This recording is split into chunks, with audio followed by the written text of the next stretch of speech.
في قلوبهم مرض فزادهم الله مرضا ولهم عذاب أليم بما كانوا يكذبون জোরে বলুন আল্লাহু আকবার। আল্লাহ বললেন তাদের অন্তরগুলো মরে গেছে, কলবটা মরে গেছে।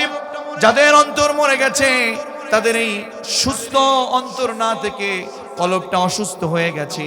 আর এই অসুস্থ হয়ে যাওয়ার কারণে তাদের কাছে ভালো কথা ভালো লাগে না, তাদের কলবটা আরো বেশি রোগাক্রান্ত হয়ে যাচ্ছে। তাদেরকে যখন কোরআনের দিকে ডাকে তারা তখন পেছন রাস্তা দিয়ে পালায়, আছে না নাই? আল্লাহ তাআলা বলছেন সূরাতুন নিসা 60-61 নম্বর আয়াতে, আপনি যদি চলে যান আপনি পেয়ে যাবেন। আল্লাহ বলছেন ওয়া ইযা ক্বিলা লাহুম তাআলু ইলা মা আনজালাল্লাহু ওয়া ইলার রাসূলি রাআইতাল মুনাফিকিনা ইয়াসুদ্দুনা আনকা সুদুদা। জোরে বলেন আল্লাহু আকবার। আল্লাহ তাআলা বলেন ওয়া এবং ইদা যখন কিলা বলা হয় লাহুম তাদেরকে তাআলাও, রাসূল আপনি যখন বলেন তাআলাও আসো কোরআনের পথে আসো, আসো কোরআনের আন্দোলনে আসো, আসো কোরআনের আইন বাস্তবায়ন করবে আসো, আসো কোরআনের পক্ষে আসো, আসো মসজিদের কাজে আসো, আসো তাফসিরুল কোরআন মাহফিলে আসো, আসো অ্যাডভোকেট মাওলানা আমাদের প্রিয় উপস্থাপক, আমাদের সকলের প্রিয় মানুষ, আমাদের সকলের প্রিয় মানুষ, আমাদের উপস্থাপক যখন উপস্থাপনা করে, আমাদের প্রকৌশলী মাওলানা এবিএম আব্দুর রহমান আনসারী ভাই যখন বলে আসো কোরআনের তাফসিরে আসো, আল্লাহ ও আল্লাহ আপনি তো সব দেখেন, সব আপনি জানেন, আমাদেরকে আপনি কোনোভাবেই কলবটাকে অসুস্থ করে দিয়েন না। আল্লাহ বলেন রাসূল আপনি যখন ডাকবেন কোরআনের পথে, আপনি যখন ডাকবেন ইলার রাসূলি আপনার পথে, আপনার আদর্শের পথে, রাআইতাল মুনাফিকিনা ইয়াসুদ্দুনা আনকা সুদুদা, দেখবেন তারা পেছন রাস্তা দিয়ে আপনাকে রেখে পালায়ে যাবে। ঠিক কি না? এজন্য দেখবেন তাফসীরুল কোরআন মাহফিল যারা করতে চায়, আগে আমরা দেখেছি অনুমতি আনতে যখন যেত বলতো ঠিক আছে করো, অতিথি হয়ে যেত। আবার যখন তাদের বিরুদ্ধে কোরআন চলে যেত স্টেজে বসে বক্তার কণ্ঠকে রুদ্ধ করতে চাইতো। কথা বলুন ঠিক কিনা? উলামায়ে কেরামদের উপরে যারা হাত তোলে, উলামায়ে কেরামদের কণ্ঠকে যারা রুদ্ধ করতে চায়, কোরআনের কথা বলতে যারা বাধা দেয়, তারা আর কেউ নয়। যদি তারা নামাজ পড়ে আমরা বলবো তুমি নামাজ পড়তে পারো, টুপি পড়তে পারো, ভোটের রাজনীতি করতে পারো, আমরা বলবো যারা কোরআনের পক্ষে না থেকে কোরআন বাধা দেয় ওরা আর কেউ নয়, ওরা আব্দুল্লাহ বিন উবাইয়ের দলের লোক, মুনাফিকের সর্দারের লোক। কথা বলুন ঠিক কিনা? প্রিয় ভাই সব, এজন্য আমাদেরকে বুঝতে হবে যে যারা কোরআন শুনতে দেয় না, মাদ্রাসার বিরোধিতা করে মুসলমান হয়ে, যারা হাজিদের বিরুদ্ধে করে, যারা হাজের বিরোধিতা করে, যারা কোরআনের বিরোধিতা করে, কোরআনের আন্দোলনের বিরোধিতা করে, কওমি মাদ্রাসার বিরোধিতা করে, আলিয়া মাদ্রাসার বিরোধিতা করে, ইসলামী আন্দোলনের বিরোধিতা করে, যারা এমনটা করে ওরা আর কেউ নয়, ওরা আব্দুল্লাহ বিন উবাইয়ের প্রেতাত্মা ছাড়া আর কিছু নয়। কথা বলুন ঠিক না? প্রিয় বন্ধুগণ, এরা হচ্ছে অসুস্থ অন্তরের অধিকারী। এরা কি? এদের একটা কাজ আছে, আমি বলবো কাজ আছে, এদের একটা আমল আছে, খুব ভালো একটা আমল।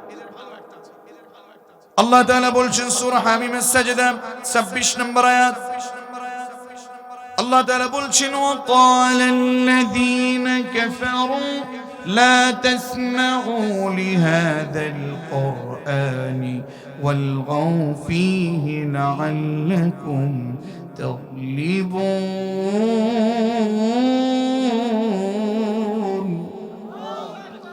ওদের গান বাজনা দেওয়ার অনুমতি দেওয়া লাগে না, গান বাজনার অনুমতি নেওয়া লাগে না, ড্যান্সের অনুমতি নেওয়া লাগে না, যাত্রার সাথে থাকে, গান বাজনার সাথে থাকে, ওরা বলে সব চলবে কিন্তু কোরআন শুনতে দেওয়া হবে না, তাফসীর মাহফিল হবে না, তাফসীর মাহফিল শুনতে দেওয়া হবে না। এরকম কিছু গাদ্দার, এরকম কিছু ফ্যাসিবাদী লোক সমাজে ছিল কি ছিল না? এখনো তারা আছে নাকি নাই? এখনো আছে। আমাদেরকে সোচ্চার হতে হবে। যারা কোরআনের পক্ষে থাকতে চায় না, যারা কোরআনের কর্মী হতে চায় না, যারা কোরআনের আন্দোলন পছন্দ করে না, যারা কোরআনের আইন বাস্তবায়ন করতে দিতে চায় না, ওদের পক্ষে আমরা থাকবো না, ওদের পক্ষে আমরা থাকবো না, ওদের পক্ষে আমরা থাকবো না। কথা বলুন ঠিক কিনা? এজন্য ওদের একটা টার্গেট, একটা কর্মসূচি হচ্ছে সব চলবে লা তাসমাউ লিহাযাল কোরআন, কোরআন শুনতে দেয়া হবে। এই কোরআন শুনতে যেন না পারে। সেই যুগেও আবু জাহল, উতবা সাহেবরা কি করেছিল জানেন? রাসূল কোরআন পড়ছে, ওরা শুনতে যাবে না। এক কাজ করো, নাচনেওয়ালা নারী নিয়ে আসো, মক্কার কে সবচেয়ে ভালো ড্যান্স পারে তাকে নিয়ে আসো, কে বেশি নর্তকী নারী তাকে নিয়ে আসো, গান বাজনা করতে পারে নারীদেরকে নিয়ে আসো। এরপরে এখানে তোমরা মজমা জমাও যেন কোরআনের পক্ষে না যায়। আজকের যুগেও সেই সকল আবু জাহেলের বেদাত্তা সমাজে আছে না নাই? আমরা তাদেরকে রুখে দিতে চাই, আমরা তাদের বিরুদ্ধে বলতে চাই, কোরআন যেখানে আমরা সেখানে, কোরআন নাই যেখানে আমরা নাই সেখানে। কোরআনের আইন বাস্তবায়নের জন্য কাছে আসো, হেদায়েতের দোয়া করি। যদি হেদায়েত না হয়, আল্লাহ যেন ওদেরকে সমূলে ধ্বংস করে দেয়, পড়ে না আমিন। প্রিয় ভাই সব, প্রিয় বন্ধুগণ, এত কঠিন করে বলতে চাই না, তারপরেও বলে ফেলছি। এজন্য আপনি তো না ঘুমিয়ে ঘুমের ভান ধরে বসে আছেন। আমি কি করব? আপনি যদি এখনো সজাগ না হন, আপনি তো জাহান্নামের কাতারে গিয়ে পড়বেন। তাহলে কল কয়টা? কয় প্রকার কল কেউ বলতে পারবেন? এক নাম্বার কি? মাশাআল্লাহ, পেছন থেকেও বলছেন। এক নাম্বার কি? কলবে সালিম। দুই নাম্বার কি? মাশাআল্লাহ, আপনারা তো আরবিটাই বলে ফেলছেন। সুবহানাল্লাহ পড়েন না? আমরা তো মুখস্থ পারবোই, কারণ আমরা শুরুতেই পড়েছি রব্বি জিদনি। আপনাদের কষ্ট হচ্ছে? তাহলে আমরা দুই নাম্বার কলব জানলাম, কলবে মারিদ, অসুস্থ অন্তর। তিন নাম্বার হলো কলবে মাউত, মৃত্যু অন্তর। কি অন্তর? মৃত্যু অন্তর। মৃত্যু অন্তর কাদের? আল্লাহ বলছেন পৃথিবীর যত মানুষ আছে, জিন আছে, এদের কিছু লোককে, এদের কিছু জিনকে জাহান্নামের জন্য সৃষ্টি করেছে কি? আল্লাহ বলছেন ওয়ালাকাদ যারানা লিজাহান্নামা কাসীরাম মিনাল জিন্নি ওয়াল ইনস লাহুম কুলুবুন লা ইয়াফকাহুনা বিহা ইলা আখিরিল আয়াত। পড়েন আল্লাহু আকবার। আল্লাহ বললেন শোনো, লাহুম কুলুবুন, তাদের একটা অন্তর আছে, তাদের একটা কলব আছে, লা ইয়াফকাহুনা বিহা। সেই কলব থাকার কারণে, কলব আছে কিন্তু কলব দিয়ে কোনো ভালো চিন্তা করতে পারে না, কারণ তাদের কলবটা মরে গেছে। কথা বলেন না কেন? তাদের চিন্তা আছে, সে চিন্তা খারাপ চিন্তা, ভালো চিন্তা করতে পারে না। কথা বলেন না কেন? কোরআনের চিন্তা করতে পারে না। আল্লাহ বলছেন লাহুম কুলুবুন, তাদের একটা কলব আছে, সেই কলব আমি দিয়েছি, কলব দিয়ে তারা ভালো জিনিস চিন্তা করে না। ওয়ালাহুম আয়ুনুন লা ইউবসিরুনা বিহা, ওদের চোখ আছে, চোখ দিয়ে তারা ভালো জিনিস দেখে না। ওয়ালাহুম আযানুন লা ইয়াসমাউনা বিহা, ওদের কান আছে, কান দিয়ে তারা ভালো জিনিস শোনে না, কান দিয়ে গান বাজনা শোনে, কান দিয়ে খারাপ কিছু শোনে। এরকম কিছু লোক সমাজে আছে না নাই? ও মা বোন, আমরা যারা গান শুনি, আমরা যারা বেপরদায় থাকি, আমরা যারা হারাম কথা কানে আমরা শুনি, আমার মা, আমার বোন, আমার বন্ধুগণ, আমি আপনাদেরকে বলছি, আমি বলবো, যারা এই সকল কাজগুলো করে তাদের কলব আছে কিন্তু কলবটা মরে গেছে। তারা এই কলব মরে যাওয়ার কারণে তাদের কলবটা হয়ে যায় কলবে মাউত। ঠিক কি না? এজন্য আমরা কলবে মাউত করতে চাই না, কলবে সালিম করতে চাই। আমরা কলবে মারিদ করতে চাই না, কলবে সালিম করতে চাই। আরো জোরে, কোন কলবের অধিকারী হতে চাই?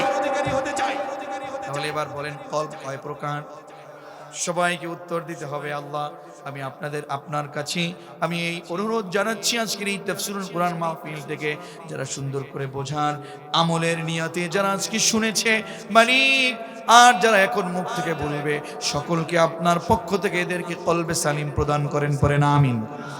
বলেন এবার কলব কয় প্রকার? আরো আওয়াজ করে। দোয়া করলে আপনারা খুব চালাক, দোয়া করলে আপনারা সবাই বলতে শুরু করেন, আমি দোয়া করি আল্লাহ তাআলা আমাদের সকলকে জান্নাতের জন্য কবুল করেন, পড়েন আমিন। কলব কয় প্রকার? নাম্বার 1, অর্থ কি? আলহামদুলিল্লাহ। 1 নাম্বার কি? সুস্থ অন্তর। দুই নাম্বার কলবে মারিদ, অর্থ কি? মাশাআল্লাহ। তিন নাম্বার এই বেটা জেনারেল মানুষ মুখস্থ করে ফেলছো, মাশাআল্লাহ, আল্লাহ কবুল করুন, পড়ছি আমিন।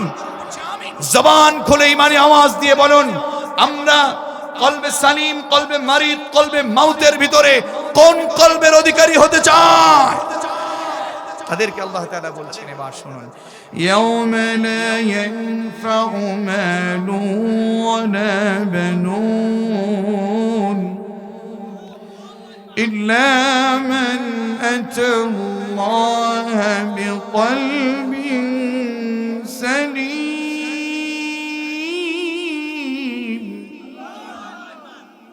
কিয়ামতের ময়দানে তাদের সম্পদ সম্পত্তি সন্তান সন্ততি কোনোই কাজে আসবে না, শুধুমাত্র তারাই আমার কাছে মাফ পাইবে, ক্ষমা পাইবে, পরিত্রাণ পাবে যাদের কলবের নাম কি? তাহলে আজকের আলোচনার ভিতর থেকে আমরা কি কলবে সালিমের অধিকারী, নিজেদেরকে নিজেদের জনমের মতো অন্যায় না করে, অপরাধ না করে নিজেদেরকে কলবে সালিমের অধিকারী বানাতে চাই? তাহলে কোরআনের শিক্ষা নিবে তারা, কলবে সালিমের অধিকারী যারা, কোরআনের শিক্ষা হবে তাদের, কলবে সালিমের অধিকারী যাদের, যারা মন দিয়ে কোরআন শোনে, যারা শাহিদ উপস্থিত থেকে কোরআনের কথা শোনে, কোরআনের মজলিসে উপস্থিত হয়ে যায়, এই কথাগুলো পৌঁছানোর উদ্দেশ্যে শোনে, আমল করবার উদ্দেশ্যে শোনে, তাদেরকে কলবে সালিম দিবে কে? পারবো না সে কলবের অধিকারী হতে? আল্লাহ তাআলা সেই গোলামদেরকে ডেকে ডেকে বলছেন, শুনুন এবার আল্লাহ কি বলছেন, ইন্না আনজালনা ইলাইকাল কিতাবা বিল হাক্কি লিতাহকুমা বাইনান নাসি বিমা আরাকাল্লাহ।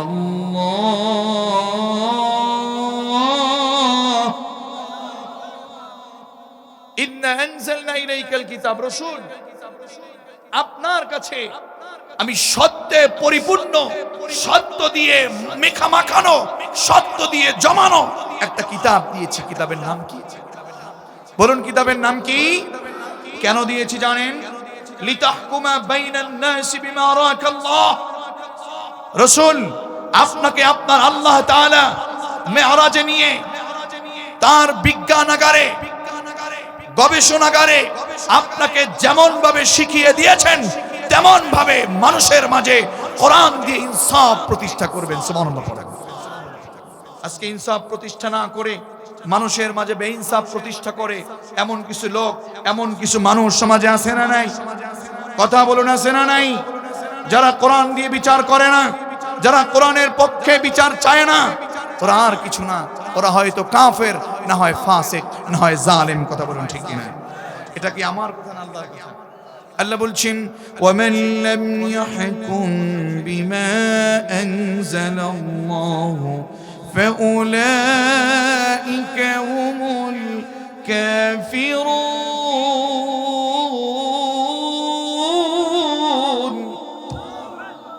রাসূল আর যারা কোরআন দিয়ে বিচার করে না, আর যারা কোরআন দিয়ে বিচার সাজায় না, যারা সালিশ করতে গেলে কোরআন দিয়ে বিচার করে না, অন্যায়কারীদের পক্ষ থেকে টাকাগুলো নিয়ে পকেটের ভিতরে টাকা ভরে এরপরে অন্যায়ের পক্ষে যারা রায় দেয়, ওরা আর কেউ নয়, ওরা হচ্ছে কাফের, ওরা হচ্ছে জালেম। ওমান লাম ইয়াহকুম বিমা আনজালাল্লাহু ফাউলাইকা হুমুল যালিমুন ফাউলাইকা হুমুল কাফিরুন ফাউলাইকা হুমুল ফাসিকুন। কথা বলেন ঠিক কিনা? সুতরাং আমরা তাদের পক্ষে থাকতে চাই না, আমরা মুমিন হতে চাই, আমরা আল্লাহকে খুশি করতে চাই। আমরা আল্লাহকে যদি খুশি করি, আমাদের সমাজে আমাদের সকলকে আল্লাহ তাআলা কোরআন অনুযায়ী আমল করার সুযোগ দান করুন। সকলেই পড়ছি আমিন।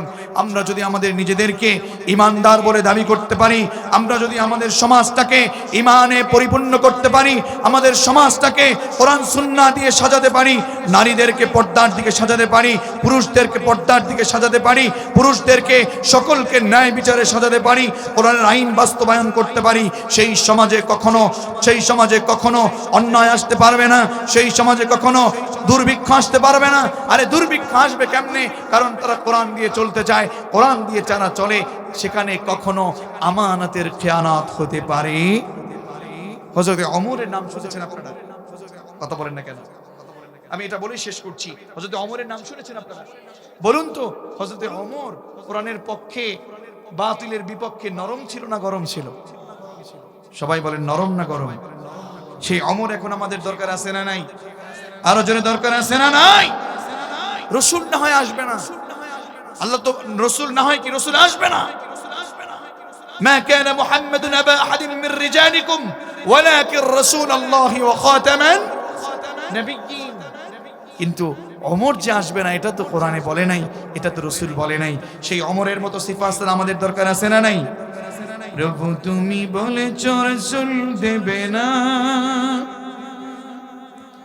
বলনি দেবে না ওমর, বলনি দেবে না হামজা তারি খালিদি বিজয়ী সমর। প্রভু তুমি বলেছো রাসূল দেবে না, ঠিক কি না? সে ওমর আমাদের দরকার আছে না নাই? হযরত ওমর একদিন স্ত্রীর সাথে ছিলেন। স্ত্রী বললেন, ওগো প্রাণের স্বামী, ঈদ কাছাকাছি চলে এসেছে, সন্তান আব্দুল্লাহর জন্য এখনো পর্যন্ত ঈদের জামা কিনতে পারি নাই। ও প্রাণের স্বামী হযরত ওমর খলিফাতুল মুসলিমিন, সন্তানের জন্য এখনো ঈদের জামা কেনা হয় নাই। সবাই প্রায় ঈদের জামা কিনে ফেলেছে গো স্বামী। সন্তান আব্দুল্লাহর জন্য অন্তত আমাদের জন্য না কিনলেও সন্তানের জন্য ঈদের জামা কেনা দরকার। কথা বলেন না কেন? আমরা এমন অনেকে আছি, টাকা নাই, পয়সা নাই, ঋণী আছি, ঝামেলায় আছি, নিজেদের জন্য না কিনলেও সন্তানদের জন্য কেনা হয়। কথা বলেন ঠিক কিনা? ওমর বললেন, ওগো প্রাণের স্ত্রী শোনো, আমি দেশের রাষ্ট্রনায়ক হয়েছি, আমি খলিফা হয়েছি, তাতে কি হয়েছে? ওগো প্রাণের স্ত্রী, আমার কাছে তো টাকা নাই, কি করে আমি আমার সন্তানের জন্য ঈদের জামা কিনব? সুবহানাল্লাহ পড়বেন না? আর এরাই নেতা। আজকে নেতা হলে পরে আঙ্গুর ফুলে কলা গাছ। কথা বলেন না কেন?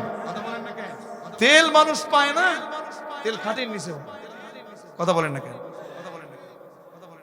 বরিশালের এক নেতা তেমন কিছু ছিল না, এমন জমির মালিক হয়েছে, এখন পালান না। কথা বলেন না কেন? সুইস ব্যাংকে টাকা পাচার করে, দেশ থেকে টাকা পাচার করে, এরকম নেতা সমাজে আছে না নাই? গরিবের সম্পদ জোর করে নিয়া, জোর করে দখল করিয়া এখন চলে গেছো বিদেশে।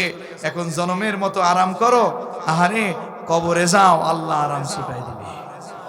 ঠিক কি না? আমার বন্ধুগণ, হযরত ওমর চিন্তা করলেন, ঠিক আছে, যেহেতু সন্তান ঈদের জামার জন্য মন খারাপ করবে, টাকা যেহেতু নাই, দেশের যে অর্থনীতি যার হাতে, বাইতুল মালের সম্পাদক উবাইদা ইবনুল জাররার কাছে চিঠি লিখলেন। কি লিখলেন? কষ্ট হচ্ছে নাকি? চিঠি লিখলেন। আর 5টা মিনিট 10টা মিনিট সময় তো দেয়া যাবে ইনশাআল্লাহ। উবাইদা ইবনুল জাররার কাছে চিঠি লিখলেন, বাইতুল মালের সম্পাদক আমি ওমর বলছি, আপনার কাছে আমার একটা আবেদন। সন্তানের জন্য এখনো পর্যন্ত ঈদের জামা কিনতে পারি নাই। ওগো উবাইদা ইবনুল জাররাহ, একটা আবেদন হলো, আগামী 1 মাসের বেতন আমার জন্য অগ্রিম একটু বরাদ্দ করে দেন। আগামী 1 মাস পরে এটা কেটে নেবেন। রাষ্ট্রের খরচ করবার পরে আগামী কয় মাসের বেতন চেয়েছে? আরো জোরে, জোর হলো না? ওমর ইবনুল খাত্তাব খলিফাতুল মুসলিমিন এই চিঠি যখন উবাইদা ইবনুল জাররার কাছে লিখলেন, উবাইদা ইবনুল জাররাহ যখন চিঠিটা পেয়ে বসলেন, চিঠি পড়ছেন আর চোখের পানি ফেলে ফেলে কাঁদছেন যে, ও মালিক, কেমন নেতা তুমি বানাইছো, কেমন রাষ্ট্রনায়ক বানিয়েছো, প্রেসিডেন্ট বানিয়েছো, বাদশা বানিয়েছো, আমিরুল মুসলিমিন বানিয়েছো, আমিরুল মুমিনিন বানিয়েছো, এখনো পর্যন্ত ঈদের জামা কিনতে পারে নাই সন্তানের জন্য, সেই টাকাটা পর্যন্ত ঘরে নাই। বলুন তো, এই নেতা বানিয়েছে মুহাম্মদ সাল্লাল্লাহু, নেতা মুহাম্মদ সাল্লাল্লাহু আলাইহি ওয়াসাল্লাম যাদেরকে তৈরি করেছেন, তাদের সূত্র ধরে যারা নেতা হতে চায় তারা কখনো পদ পদবি পেয়ে খুশি হয় না, বরং বেজার হয়ে যায় কি করে আমার দায়িত্ব পালন করব। আর যারা আবু জাহেলের সিস্টেম ধরে বিভিন্ন সিস্টেমে of the people, for the people, by the people পেয়ে ক্ষমতা পেয়ে যায়, জনমের মতো পদবি পেয়ে যায়, পদ মর্যাদায় অধিষ্ঠিত হয়ে যায়, তারা জনমের মতো ফুলের মালা গলায় পরে। আর ফুলের মালা গলায় পরে দেখা যায় দিন যেতে নাই, রাত যেতে নাই, পরের দিন থেকে সুন্দরভাবে এমন মতো আদেশ দিয়ে দেয় যে যাও অমুকেরটা লুট করো, অমুকেরটা লুট তরাজ করো, অমুককে শেষ করো, তমুককে শেষ করো, যা করার তাই করো, আমার চেয়ার ঠিক রাখা লাগবে। ঠিক না? ওমর ইবনুল খাত্তাব যখন এই চিঠি পাঠালেন, উবাইদা ইবনুল জাররাহ চোখের পানি ছেড়ে ছেড়ে বললেন, হায় হায়, আরে কি অবস্থা আমার দেশের রাষ্ট্রনায়কের। চিঠিটা পড়লেন, চিঠি পড়ে তিনি খামের ভিতরে আবার একটা খামের ভিতরে কিছু পাঠিয়ে দিলেন। খামের ভিতরে যখন পাঠালেন, বার্তাবাহক যিনি ছিলেন ওমর ইবনুল খাত্তাবের কাছে যখন খামটা দিয়ে দিলেন, খাম যখন খুলতেছেন একটু আনন্দে যা, 1 মাসের বেতন চেয়ে, হয়তো যেহেতু চিঠি লিখেছি হয়তো 1 মাসের বেতন হয়তো পাবো। চিঠি খুলে দেখে 1 মাসের অগ্রিম বেতনটা নাই, বরং সেটার ভিতরে আরেকটা চিঠি ভরা, আরেকটা চিঠি ভরা। চিঠি খুললেন, চিঠি খোলার পরে দেখতে পেলেন উবাইদা ইবনুল জাররাহ চিঠি লিখলেন, ওগো আমিরুল মুমিনিন, খলিফাতুল মুসলিমিন ওমর, আমি উবাইদা ইবনুল জাররাহ সালাম নিবেন, আপনার চিঠি আমি পেয়েছি, আপনি আগামী 1 মাসের অগ্রিম বেতন চেয়েছেন, আমি পেয়েছি, কিন্তু আমি আপনার রাষ্ট্রের যেহেতু একজন খাদেম, আপনার রাষ্ট্রের একজন গোলাম যেহেতু আমি, আমার তো দায়িত্ব আছে, আমি আপনাকে আগামী 1 মাসের বেতন বরাদ্দ দিতে চাই, তবে আমাকে 2টা জিনিসের গ্যারান্টি দেওয়া লাগবে। কয়টা? আরো জোরে। 2টা জিনিসের গ্যারান্টি দেওয়া লাগবে। 1 নাম্বার হলো, ওগো আমিরুল মুমিনিন, প্রথম যে গ্যারান্টি দিবেন তা হলো আগামী 1 মাস যে আপনি বেতন চেয়েছেন বরাদ্দ, আগামী 1 মাস যে বেঁচে থাকবেন, এর কোনো গ্যারান্টি যদি আপনি দিতে পারেন, আমি উবাইদা ইবনুল জাররাহ আপনাকে আগামী 1 মাসের বেতন বরাদ্দ দিব। আগামী 1 মাস আপনি বাঁচবেন কিনা এটার গ্যারান্টি আছে কিনা বলেন। ওগো আমিরুল মুমিনিন, 2 নাম্বার হলো, ও আমিরুল মুমিনিন, 2 নাম্বার হলো আগামী 1 মাস আপনি যদি বেঁচেও থাকেন তার গ্যারান্টি যদি আপনি দিতে পারেন, ঠিক আছে বুঝলাম। আগামী 1 মাসের হায়াতের গ্যারান্টি দেওয়ার পরে আপনাকে আরেকটা গ্যারান্টি আমি শুনতে চাই, তা হলো আগামী 1 মাস যে আপনাকে আপনার এলাকার জনগণ, রাষ্ট্রনায়ক, আমিরুল মুমিনিন, রাজা, বাদশাহ মানবে, এটার কোনো গ্যারান্টি দিতে পারেন কিনা। যদি দিতে পারেন, আমি উবাইদা ইবনুল জাররাহ আপনাকে আগামী 1 মাসের বেতন বরাদ্দ দিব। খলিফা ওমর চিঠি পড়ছেন আর চোখের পানি ছেড়ে ছেড়ে কাঁদছেন আর বলছেন যে আল্লাহ, যেই দেশে উবাইদা ইবনুল জাররাহর মতো আমানতদার থাকবে, সেই দেশে কখনো আমানতের খেয়ানত হতে পারে। এজন্য আমি বলি, আমার দেশে যারা অর্থনৈতিক দায়িত্ব পেয়ে যাবেন, যারা রাষ্ট্রের পক্ষ থেকে অর্থনৈতিক দায়িত্ব পেয়ে যাবেন, আমি বলবো নেতা হওয়ার সাথে সাথে তাদের হাতে কোরআন দেন, তাদেরকে কোরআনের পক্ষে শপথ পড়ায় দেন। দেখবেন যদি মুমিন হয়, আমানতের খেয়ানত করবে না। আমার কোন নেতা দেশের টাকা বিদেশে পাচার করতে পারবে না। সুতরাং আমার রবের কোরআন ছাড়া অন্য কোনো আইন চলতে পারে না। আমার রবের কোরআন ছাড়া অন্য আইনে কোনো শান্তি হতে পারে না। আপনার কোরআনের আইনের বাস্তবায়নের জন্য আপনার কোরআনের খাদেম হয়ে জামালপুরের মুসলমান আল্লাহকে কে কে সাক্ষী দিতে পারেন আপনার কোরআনের জন্য, আপনার কোরআনের পক্ষে কাজ করবেন? দুহাত তুলে আল্লাহর জান্নাতের বাগান থেকে দেখায় দেন। লিল্লাহি তাকবীর। আল্লাহ আমাদের হাতগুলো কবুল করুন, সকলেই পড়ছি আমিন।